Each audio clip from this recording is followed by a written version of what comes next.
ನಮಸ್ಕಾರ, ನೀವು ನೋಡ್ತಾ ಇದ್ದೀರಾ ಶುವೇಗ ನ್ಯೂಸ್. ನಾನು ಮಹೇಶ್ ದಂಡು. ಮೊದಲಿಗೆ ಈ ಕ್ಷಣದ ಹೆಡ್ಲೈನ್ಸ್.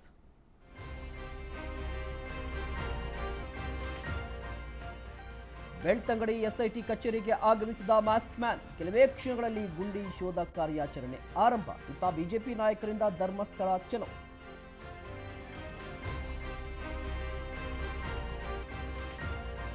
ಫ್ಲವರ್ ಶೋಗೆ ಭರ್ಜರಿ ರೆಸ್ಪಾನ್ಸ್. ಲಾಲ್ಬಾಗ್ ಮೆಟ್ರೋ ನಿಲ್ದಾಣದಲ್ಲಿ ಜನಜಂಗುಳಿ.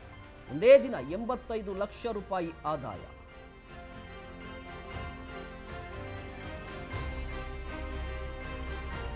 ನಾಗರಹೊಳೆ ಸಫಾರಿ ವೇಳೆ ಹುಲಿರಾಯನ ದರ್ಶನ. ಪ್ರವಾಸಿಗರ ಕ್ಯಾಮೆರಾದಲ್ಲಿ ದೃಶ್ಯ ಸೆರೆ. ಇತ್ತ ಚಿಕ್ಕಮಗಳೂರಲ್ಲಿ ಗೋನಿಗೆ ಬಿದ್ದ 3 ವರ್ಷದ ಚಿರತೆ.